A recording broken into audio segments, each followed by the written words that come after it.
Hello everyone, আসসালামু আলাইকুম। এই ভিডিওটাতে আমরা কৃষিগুচ্ছ পরীক্ষার জন্য কেমিস্ট্রির 30টা সবচেয়ে ইম্পর্টেন্ট টপিক সাজেশন দিব। তোমরা আমাকে অনেকেই বারবার রিকোয়েস্ট করতেছিলা, ভাইয়া কেমিস্ট্রির জন্য আমাদের টপিক সাজেশন দেন, কেমিস্ট্রির জন্য আমাদের এমন কয়েকটা টপিক দেন যেগুলা এগ্রির জন্য সবচেয়ে গুরুত্বপূর্ণ।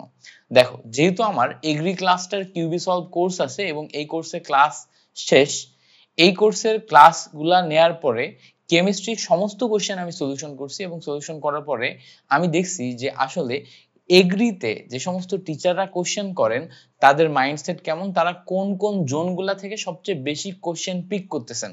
সো ওই মাইন্ডসেট দেখার পরে আমার মনে হয়েছে যে এই 30টা টপিক খুবই গুরুত্বপূর্ণ এবং এই টপিকগুলো নিয়ে আমি একটু ব্রড আলোচনা করব তোমাদের সাথে। ভিডিওটা একটু লম্বা হতে পারে, তোমরা একটু দেখে দেখে এই টপিকগুলো নিয়ে পড়াশোনা করবা, ঠিক আছে? সো এই 30টা টপিক একদমই অ্যাবসোলিউট এই জায়গা থেকে আসবে, নট লাইক দ্যাট। তবে আমার মনে হয় এই 30টা টপিক সবচেয়ে বেশি গুরুত্বপূর্ণ। তুমি সবচেয়ে ভালো হয় যদি এগ্রির যে কোশ্চেন ব্যাংকটা, এই কোশ্চেন ব্যাংকটা ধরে ধরে পাই টু পাই সলভ করতে পারো। প্রত্যেকটা চ্যাপ্টার থেকে যে সমস্ত এমসিকিউ গুলো আছে ওই এমসিকিউ গুলো সলভ করতে পারো। ওখানে মোটামুটি স্ট্যান্ডার্ড কোশ্চেন হয়েছে এবং ওই জায়গার সমস্ত কোশ্চেন গুলাই ইম্পর্টেন্ট আমার মনে হয়েছে। কিছু কিছু কোশ্চেন একটু উল্টাপাল্টা আছে, ওগুলো বাদে ম্যাক্সিমাম কোশ্চেন ইম্পর্টেন্ট আমার মনে হয়েছে এবং মনে হয়েছে যে তুমি যদি এগুলা সলিউশন করো তাহলে তুমি একটা মানে সলিউশন করলে তোমার ভিতরে যে কোয়ালিটিটা ডেভেলপ হবে ওই কোয়ালিটি থেকে তুমি কমন পাবা বা ওই টাইপের কোশ্চেন আসলে পারবা। আর তোমরা একটা কমন কোশ্চেন আমাকে বারবার করো যে ভাইয়া শুধুমাত্র ক্লাস নোট করলে হবে কিনা, ক্লাস নোট পড়াশোনা করলে হবে কিনা। দেখো, এইটার অ্যাবসলিউট কোনো উত্তর নাই যে শুধুমাত্র ক্লাস নোট পড়াশোনা করলে হবে কিনা। কেন বলছি এই কথা? কারণ হচ্ছে এক একজন এক এক টিচার এক এক ভাইয়ার ক্লাস করে।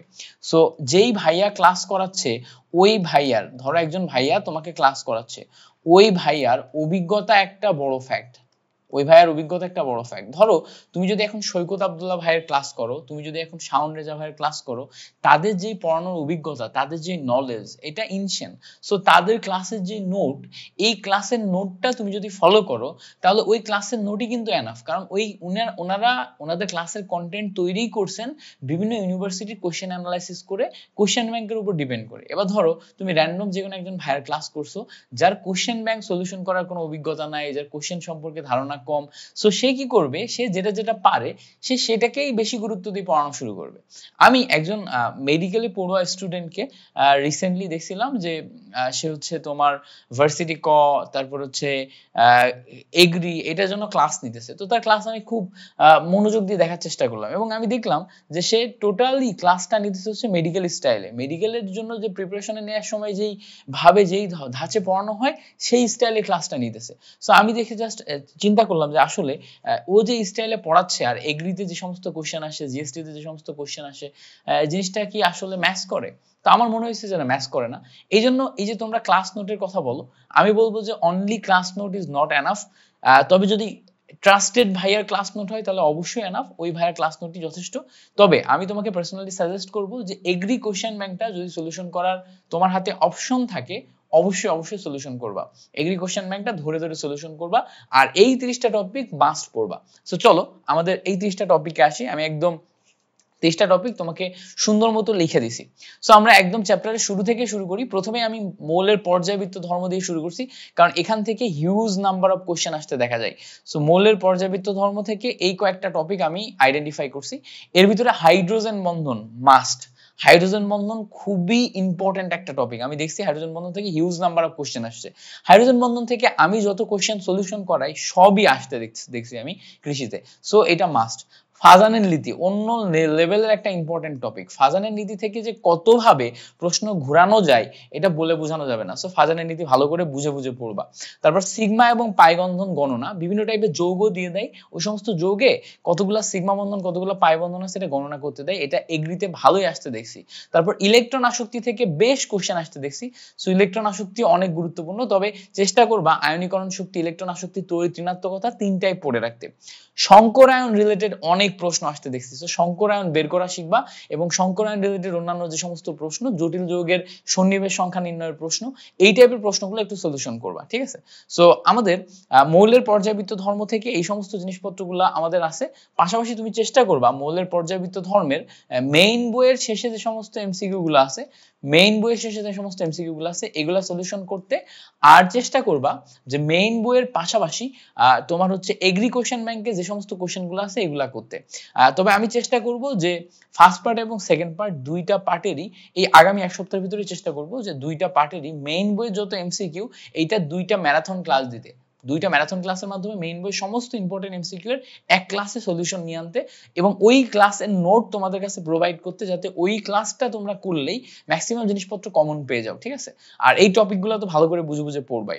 এরপর আসো রাসায়নিক পরিবর্তন থেকে পিএইচ নির্ণয়, খুবই গুরুত্বপূর্ণ একটা টপিক।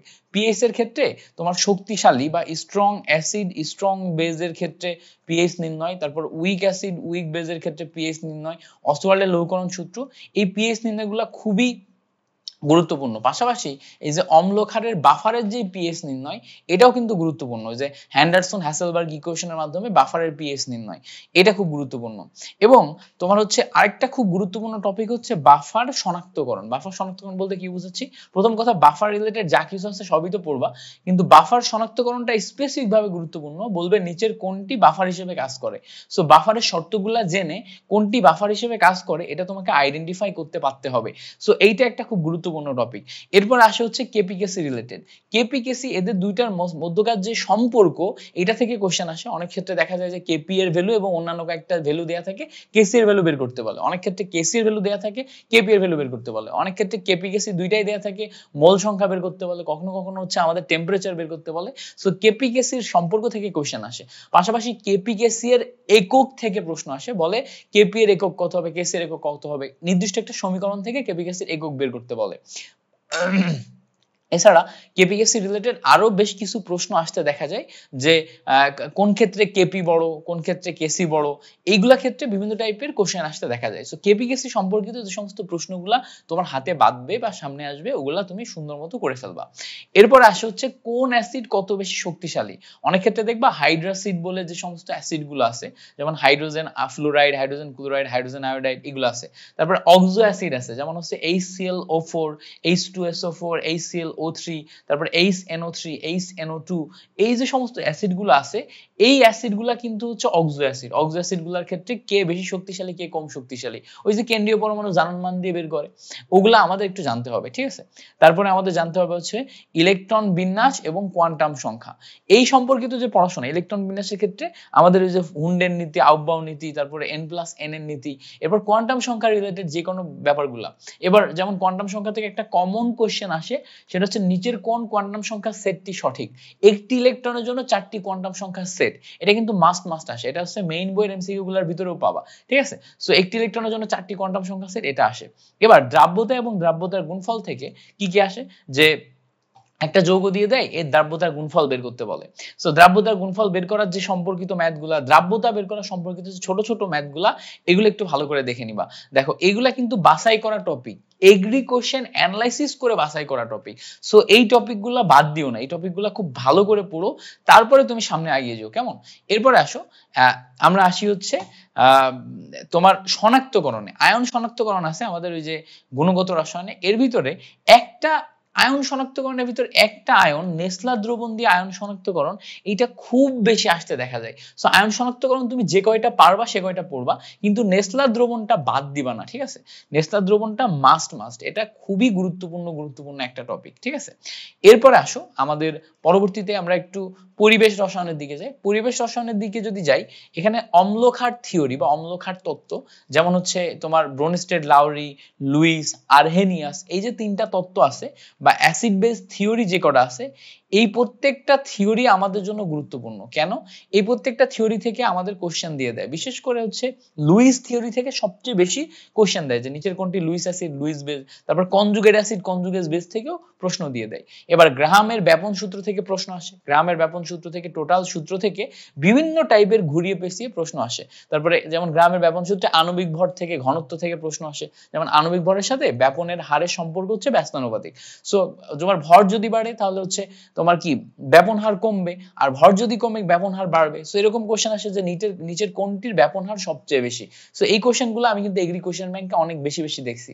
তারপরে দেখো আরএমএস ভেলোসিটি যেটা আছে, এটা গ্রাহামের ব্যাপন সূত্র আর আরএমএস ভেলোসিটি মোটামুটি সিমিলার টাইপের জিনিস, দুইটা থেকে প্রশ্ন আসতে দেখা যায়।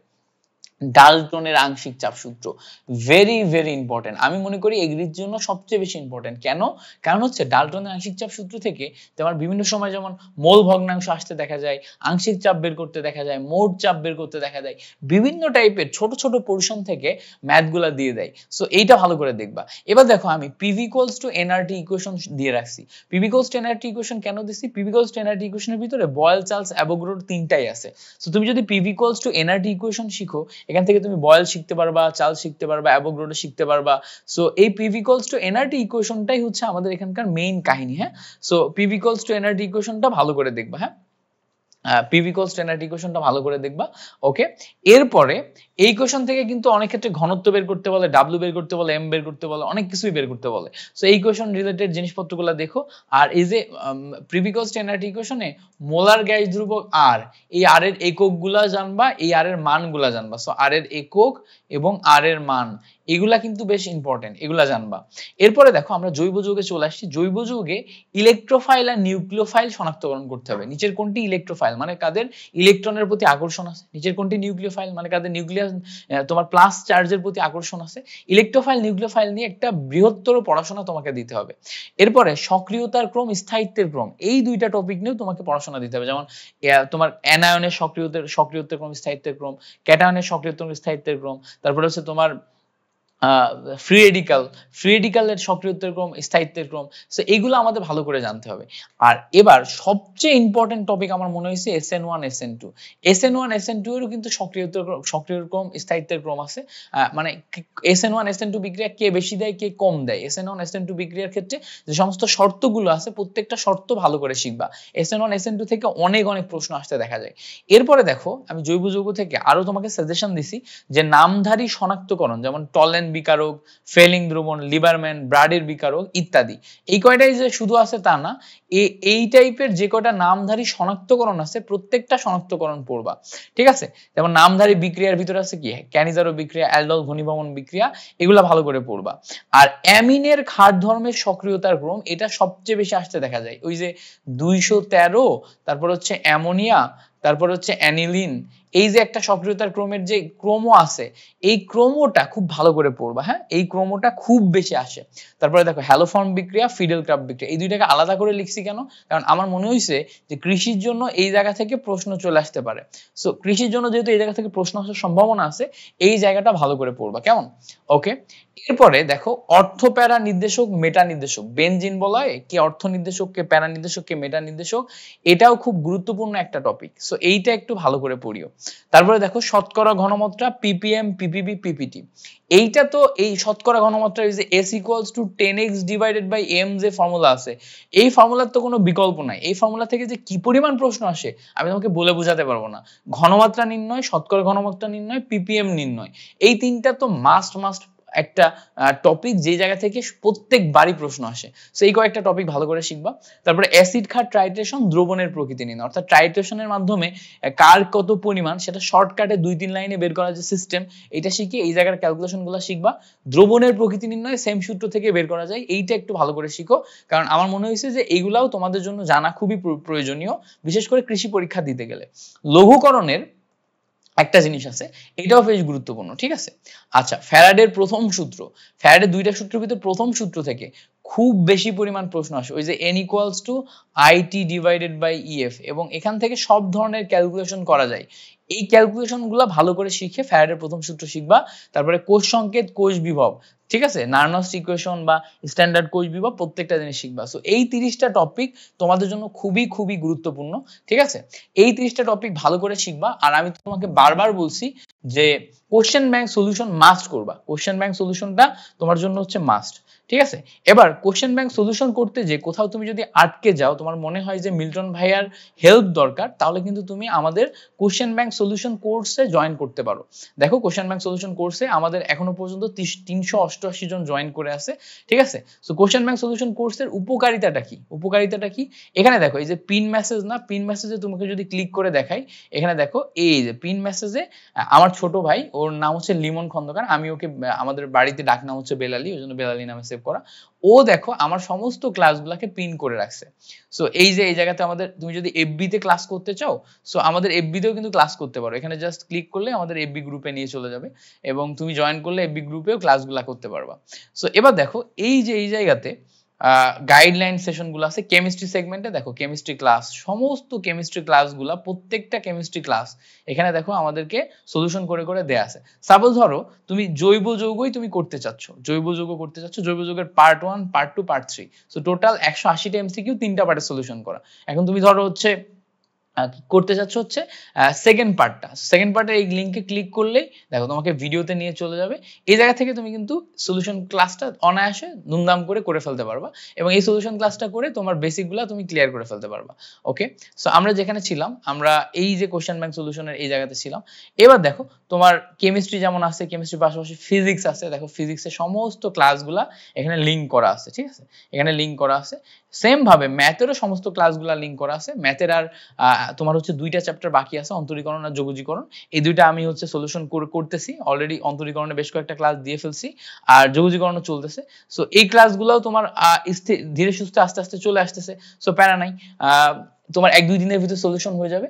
সো তোমার এত ক্লাসগুলা তুমি যদি করতে চাও তো লেট করো না, এই ক্লাসগুলো 1.5x বা 1.25x স্পিডে আগামী 1 সপ্তাহের ভিতরে তুমি কিন্তু শেষ করতে পারবা, টোটালটা রেডি আছে। আর যদি তোমার মনে হয় যে না স্পেসিফিক ভাবে আমার এই জায়গার এই চ্যাপ্টারেই প্রবলেম, এই জায়গার এই এমসিকিউ গুলাই আমার কি দেখা দরকার, এগুলোতে আমি বেঁধে যাচ্ছি, তাহলে কিন্তু এই জায়গাতে যেহেতু সব লিঙ্ক করা আছে স্পেসিফিক ভাবে ওগুলাই তুমি করতে পারবা। আর আমি চেষ্টা করব যে কিছু ক্লাস, কয়েকটা ক্লাস এগ্রির কোশ্চেন ব্যাংকের কয়েকটা ক্লাস তোমাদের একদম শেষ মোমেন্টে যে ফ্রি করে দেওয়ার বা এই টাইপ কোনো সার্ভিস দেওয়া যায় কিনা, বাট সম্ভাবনা কম। তোমরা যারা যারা জয়েন করতে চাও অবশ্যই এই কোর্সে জয়েন করে ফেলতে পারো। ওকে, আর চাইলে তুমি এই ক্লাসগুলো হচ্ছে ফেসবুকেও করতে পারবা। ফেসবুকে হচ্ছে ফিচার সেকশনে যখন আসবা, এখানে দেখো সমস্ত ক্লাসগুলো লিঙ্ক করা আছে, সো এই জায়গা থেকে সমস্ত ক্লাসগুলো তুমি করতে পারবা, কেমন? ওকে, আর কোর্সে জয়েন করার প্রসেস খুব সিম্পল। আমার এই যে বিদ্যার্থী যে গ্রুপটা আছে, এই গ্রুপের হচ্ছে এই পিন মেসেজের ভিতরে দেখো হচ্ছে কোর্স ডিটেল লিংক করা আছে, অথবা তুমি ইউটিউবের কমিউনিটি সেকশনেও পাবা। সো এই জায়গাতে এসে তুমি এই যে 550 টাকা এই নাম্বারগুলোতে পেমেন্ট করবা, করার পরে এই গ্রুপেই তুমি ট্রানজাকশন আইডি দিবা যে কোন নাম্বার থেকে তুমি টাকা পাঠিয়েছো, অথবা ট্রানজাকশনের ওই যে যেইটা বিকাশ থেকে দেয় ওটা সরাসরি স্ক্রিনশট নিয়ে এখানে দিয়ে দিলে সাথে সাথে আমরা তোমাকে এই গ্রুপে অ্যাড করে নিব। এই গ্রুপে অ্যাড করে নিলে এখান থেকে তুমি বাকি গ্রুপগুলোরও অ্যাক্সেস পেয়ে যাবে এবং ক্লাসগুলো করতে পারবা। সো আশা করি টোটাল জিনিসপত্রগুলা তুমি ক্লিয়ারলি বুঝতে পারছো, ধরতে পারছো এবং তোমার এই জার্নিটা সহজ হোক ইনশাআল্লাহ। আমি চেষ্টা করব তোমাদেরকে ফিজিক্স এবং ম্যাথের ক্লাসগুলোও দ্রুতই, ম্যাথের টপিক সাজেশনগুলোও দ্রুতই দিয়ে দেয়া। Thank you so much for watching this class. তোমাদের সাথে পরবর্তী ক্লাসে দেখা হচ্ছে, ততক্ষণ পর্যন্ত ভালো থাকো, সুস্থ থাকো, আল্লাহ হাফেজ।